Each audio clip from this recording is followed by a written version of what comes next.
Bismillahirrahmanirrahim. Qala al-musannifu rahimahullah wa nafa'ana bihi wa bi ulumihi wa bi barakatihi fid dharain amin. Ad-darsus sadis wa thalathuna fi siyami. Pelajaran ke-33 tentang puasa. Kadang disebut siam, kadang disebut saum. Saumu Ramadhana ruknun min arkanil Islam. Bermula puasa Ramadan adalah satu rukun dari rukun-rukun Islam. Lima sahha, seperti hadis yang sahih an Ibnu Umar dari Abdullah bin Umar radhiyallahu anhu. Anna Nabi sallallahu alaihi wasallam, bahwasanya Nabi sallallahu alaihi wasallam qala, bersabda, buniyal Islamu ala khamsin, dibangunlah Islam atas 5 pondasi atau 5 rukun. Pertama, syahadatu alla ilaha illallahu wa anna muhammadan rasulullah, yaitu bersaksi bahwasannya tidak ada Tuhan selain Allah dan Muhammad utusan Allah. 2, wa iqamus sholati, mendirikan salat. 3, wa itauz zakati, membayar zakat. 4, wal hajju, haji. 5, wa shaumu ramadhana, dan puasa Ramadan. Rawahu Syaikhani, diriwayatkan oleh 2 syekh, maksudnya Imam Bukhari dan Imam Muslim. Pelajaran ke-33 tentang puasa Ramadan. Pembahasan kita yang lalu sudah bahas tentang zakat. Zakat sudah selesai. Ada zakat badan, namanya zakat fitrah. Kemudian zakat mal, macam-macam. Ada zakat emas perak, zakat perdagangan, barang tambang. Itu semuanya sudah selesai pembahasan kita. Maka masuklah pada pembahasan puasa. Puasa ini termasuk salah satu dari rukun Islam. Rukun Islam ada berapa? Ada 5. Rukun Islam ada 5. Hadisnya sahih bahwasannya Rasulullah menyebutkan Islam dibangun atas 5 perkara, yaitu pertama syahadat la ilaha illallah Muhammadur Rasulullah. Yang kedua salat, melaksanakan salat. 3, bayar zakat. 4, haji. 5, puasa Ramadan. Disebutkan langsung oleh Rasulullah, wasaumu Ramadan. Ini dasarnya. Ada juga dasar tentang puasa Ramadan selain hadis ini, hadis sahih. Selain hadis sahih ini, surat Al-Baqarah yang saya yakin semuanya udah pada hafal apa ya. Ya ayyuhalladzina amanu kutiba alaikumus syiyamu kama kutiba alal ladzina min qablikum la'allakum tattaqun. Emang di situ ada Ramadannya Ustaz? Enggak ada.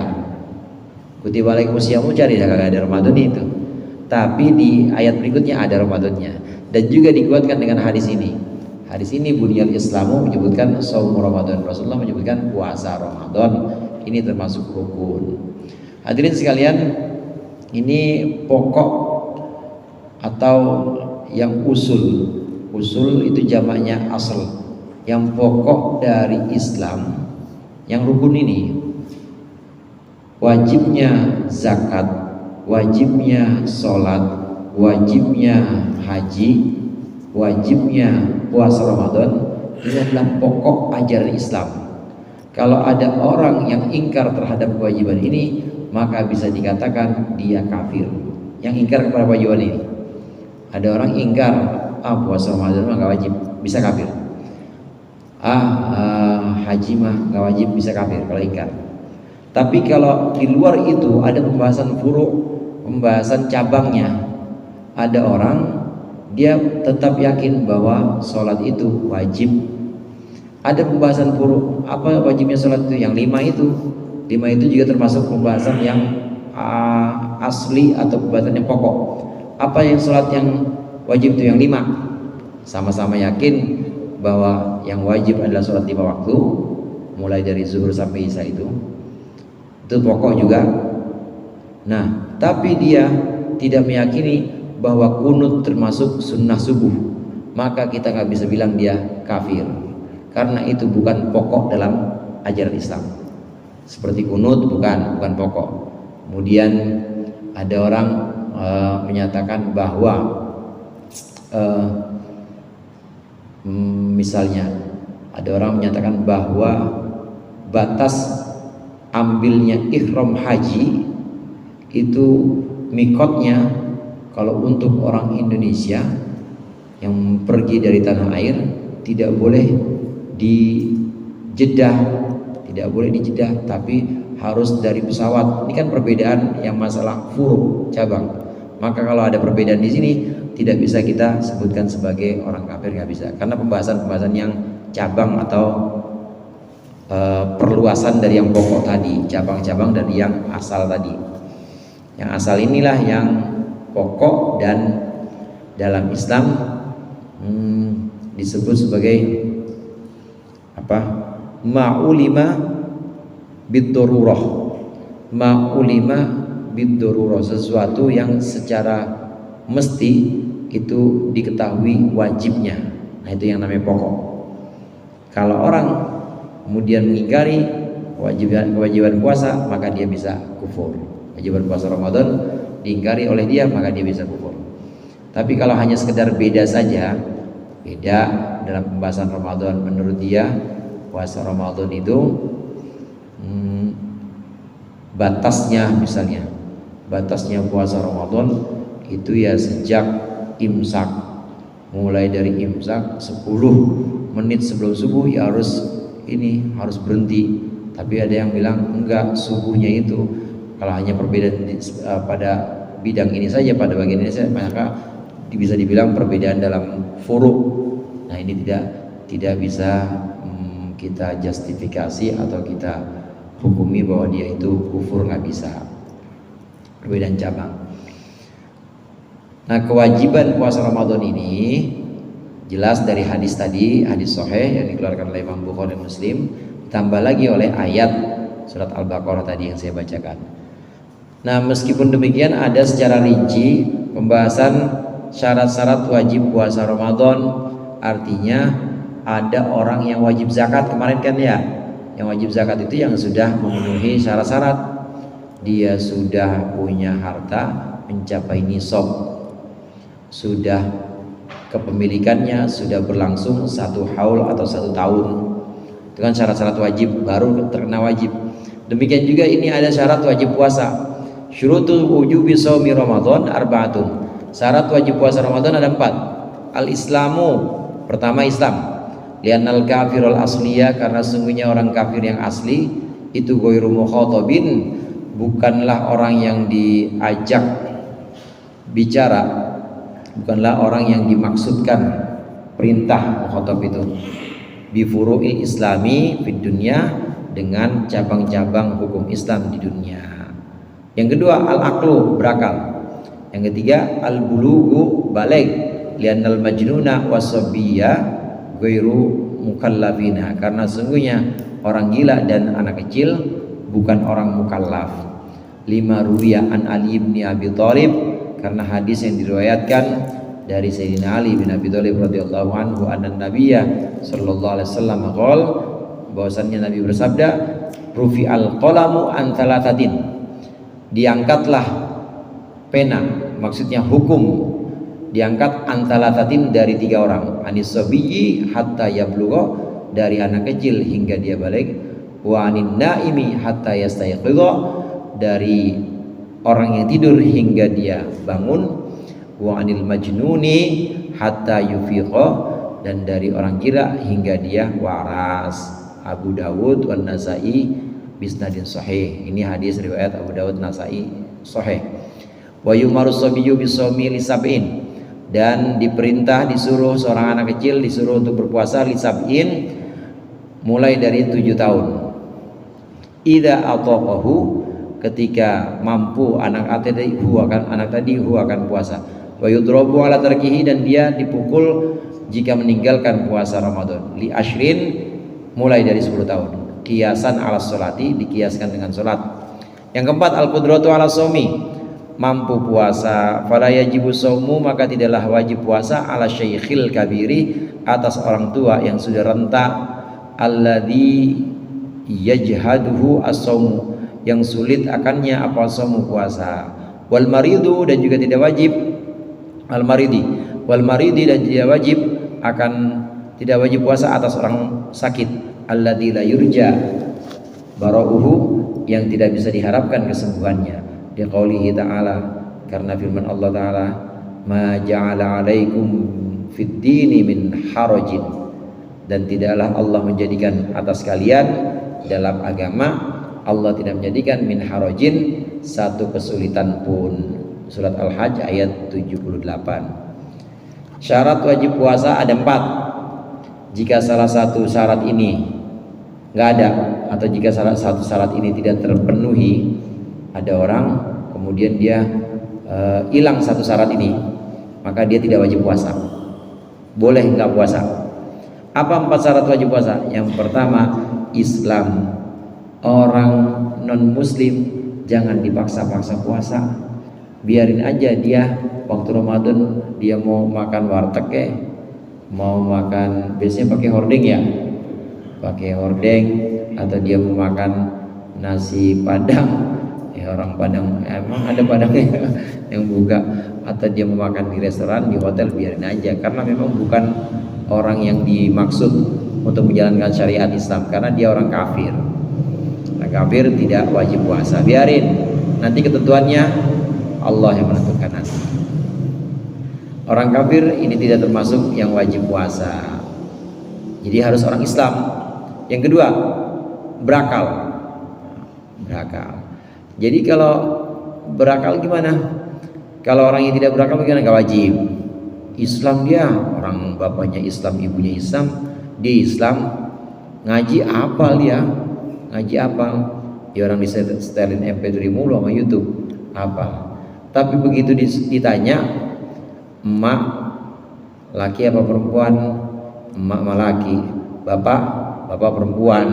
Tanyain botol sama gelas gedean mana? Dibilang gedean gelas. Ditanyain pala sama helm gedean mana? Gedean pala. Gimana pala sama helm? Gak waras dah pokoknya, gak punya akal, gak wajib puasa. Meskipun Islam dia anak ibu Islam, bapak Islam pasti anak Islam, tapi akalnya gak ada, maka tidak wajib puasa. Orang gila jangan dipaksa-paksa bang, jangan dipaksa-paksa suruh puasa. Biarin aja dia mah emang kerjanya ngider tiap hari jalan-jalan gitu ya, nanti dia capek dia makan, dia minum siang-siang bulan Ramadan, biarin aja, namanya orang gila. Berakal tidak berakal dia, nggak wajib. Yang ketiga, balik. Syaratnya wajib puasa itu kalau sudah balik. Ini kan udah pada balik semua ya, Bang Anggi mau bolak-balik ya bang, bolak-balik udah. Udah bupak. Balik itu tanda-tandanya, ini buat anak-anak kita nih, tanda-tandanya kalau buat laki dan perempuan nih sama. Laki dan perempuan asal udah 15 tahun, mau dia muncul tanda-tanda yang lain mau enggak, kalau udah 15 tahun udah balik, udah wajib puasa, wajib sholat. Belum mimpi Ustaz, udah 15 tahun mah udah wajib. Dia belum keluar haidnya 15 tahun perempuan, wajib udah 15 tahun mah. 15 tahun mau ada tanda-tanda lain mau enggak, udah wajib, udah balik namanya.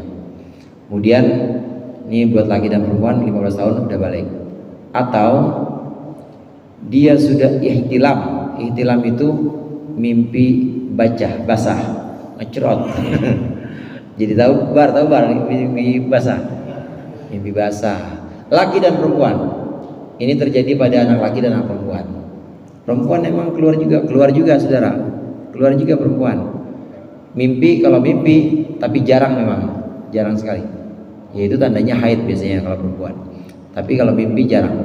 Cuma kalau memang ada, dan itu oleh Rasulullah sebutkan, ya perempuan keluar juga, mimpi keluar maninya. Nah, jika sampai keluar maninya maka dia sudah balik. Mimpi, kemudian mimpi jima atau bersetubuh, keluar maninya, balik udah. Ini mulai di usia 9 tahun. Kalau ada anak perempuan atau laki mimpi basah baru 5 tahun, belum balik. Kalau bukan mani, ngompol itu mah. Mimpi basah, mimpi ngapain? Mimpi ini. Mimpi itu mah ngompol, belum balik. Jadi batasnya 9 tahun. Laki perempuan 9 tahun udah ihtilam, maka dia balik. Nah, yang satu lagi tanda balik ada 3 ya. Yang satu lagi haid. Ini khusus buat perempuan.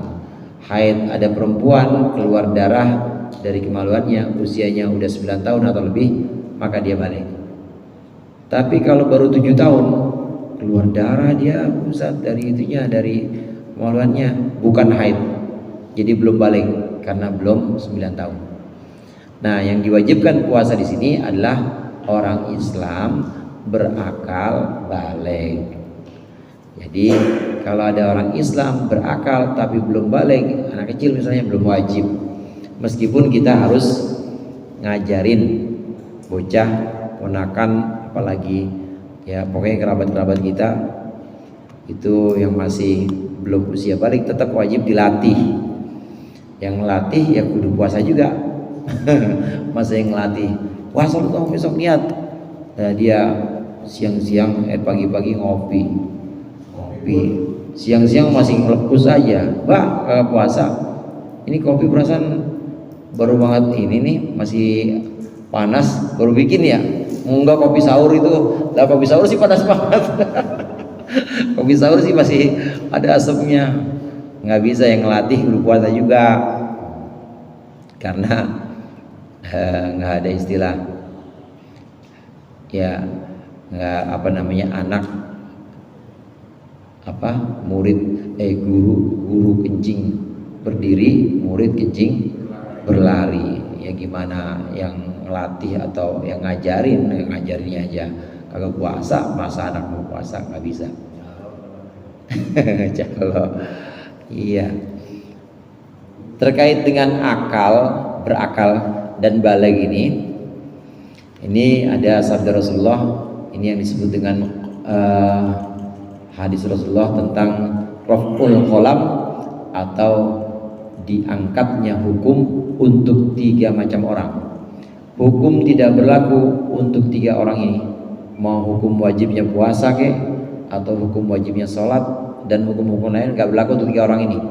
Rufi'al qalamu an talatatin, catatan atau pena hukum ini dibebaskan, diangkat dari 3 macam orang. Yang pertama dari anak kecil, nggak wajib dah, atau dari orang yang tidur, nggak wajib.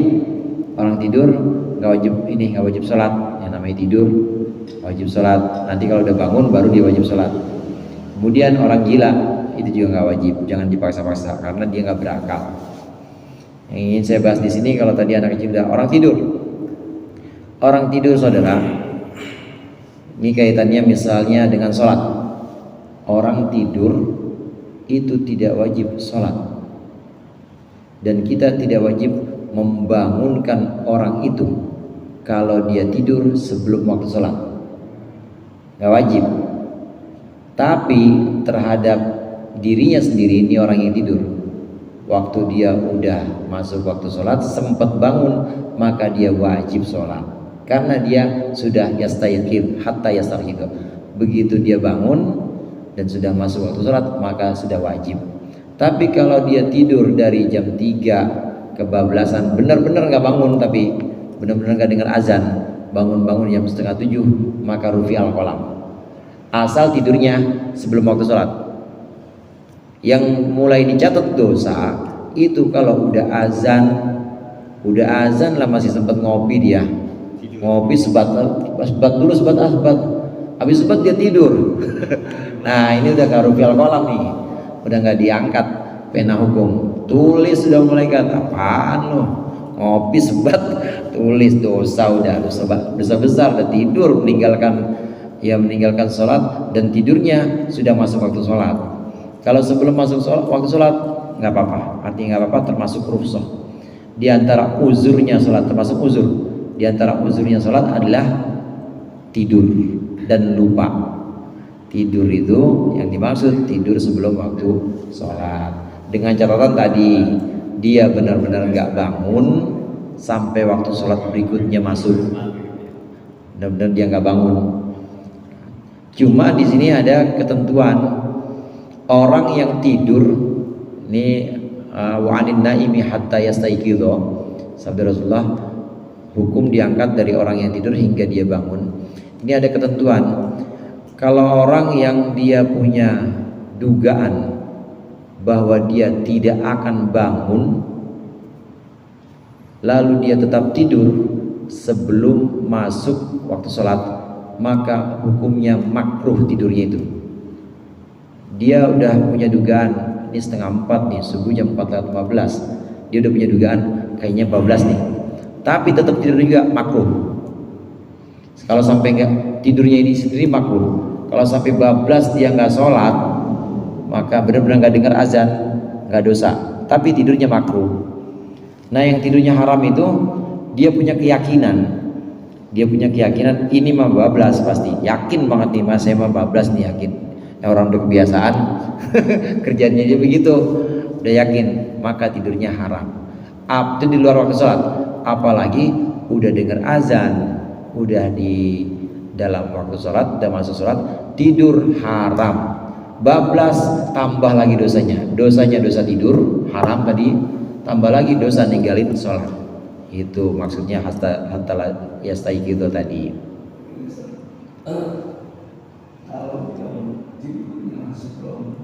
Waktu sholat nggak wajib bangunin kita, tapi sunnah memang.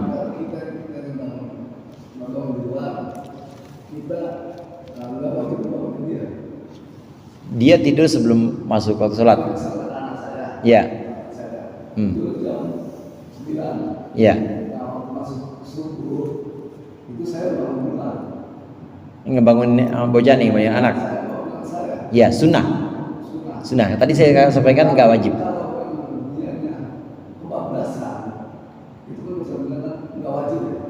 Iya, artinya nggak dosa, uzur.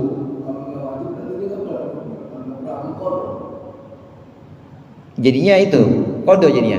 Yang saya maksud nggak wajib ini, anak ini kalau memang nggak dibangunin tadi ya, Bang Iis nggak dibangunin, bener-bener bablasan dan nggak dengar waktu subuh, nggak dengar azan.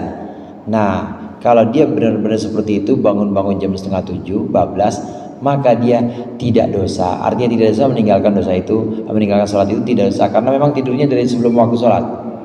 Itu termasuk uzur, tidak dosa. Tapi meskipun uzur dan tidak dosa, tetap wajib qadha.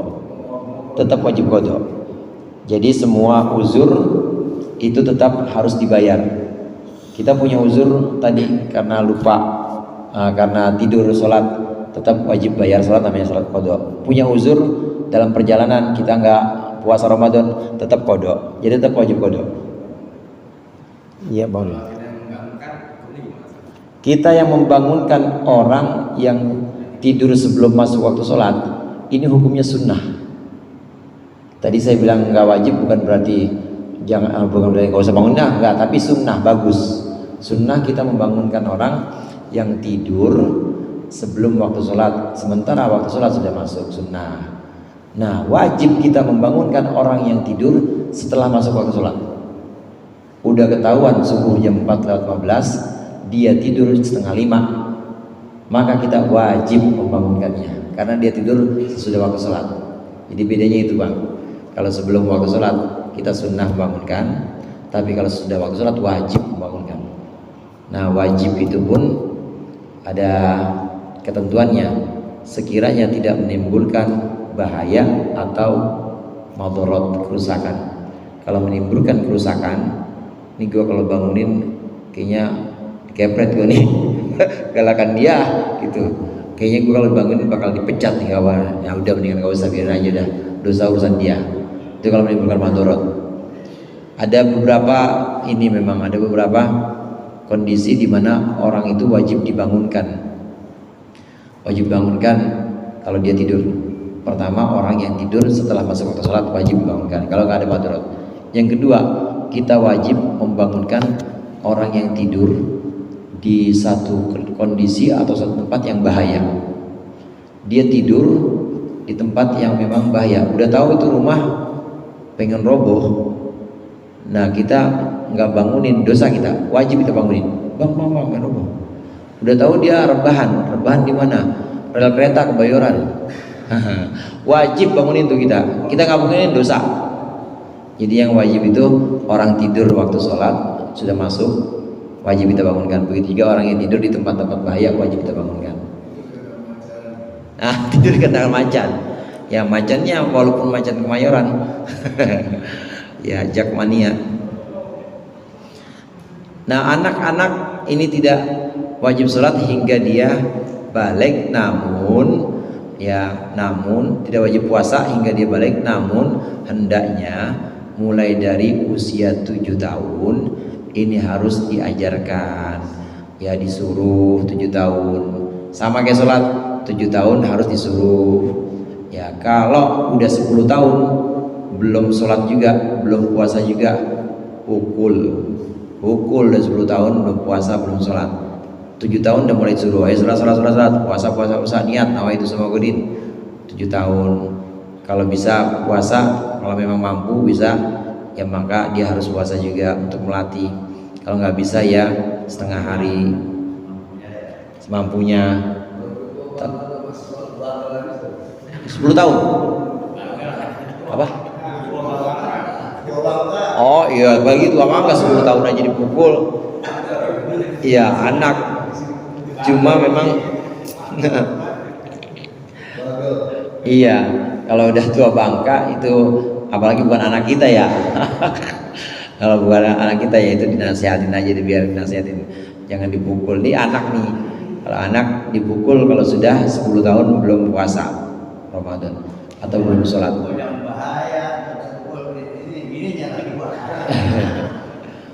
Pukulnya juga dorban ghairu mubarrihin. Pukulannya juga pukulan yang tidak melukai dan tidak membuat cacat. Pukul pantatnya misalnya pakai sapu lidi atau pakai ya gesper misalnya. Pantat mah nggak cacat. Jangan muka itu bisa bikin bekas cacat, jangan. Ini pukulan yang mendidik dan pukulan yang tidak melukai.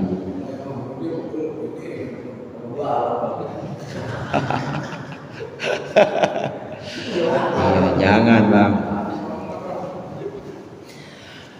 Yang keempat syarat wajib puasa. Jadi pertama tadi Islam, 2 berakal, 3 balik. Yang keempat mampu puasa. Kalau nggak mampu puasa nggak wajib puasa udah. Seperti orang tua yang udah nggak kuat lagi, susah kayaknya puasa nih mah, udah benar-benar payah, nggak apa-apa, nggak wajib, tinggal diganti aja nanti. Kodok, boro-boro kodok, Ramadan yang bareng aja nggak bisa dia, apalagi sendiri. Terus bagaimana? Bayar pakai fidyah. Begitu juga orang sakit yang tidak mungkin diharapkan kesembuhannya juga boleh tidak puasa Ramadan. Tapi kalau cuma sekedar puyeng, masuk angin, cika, kerokin, itu mah wajib bayar itu. Nanti udah sehat di luar Ramadan, masuk Syawal, barengin aja mau puasa Syawal, bayar Ramadan. Cuma kalau penyakit orang sakit yang memang udah nggak diharapkan sembuh lagi, udah nggak bisa, maka boleh nggak puasa. Nanti tinggal diganti dengan fidyah. Ini maksud dari firman Allah, ma ja'alallahu alaikum ma ja'ala alaikum fid dini min haraj. Allah tidak menjadikan kesulitan atas kalian dalam agama. Allah tidak bermaksud untuk menyulitkan kalian, gampang-gampang aja. Tapi meskipun gampang, jangan gampangin gitu. Syurutus sihhatis shaumi wallahu a'lam bishawab. Mudah-mudahan bermanfaat. Kurang yang mohon maaf. Allahul muwaffiq ila aqwamit thoriq. Assalamualaikum warahmatullahi wabarakatuh.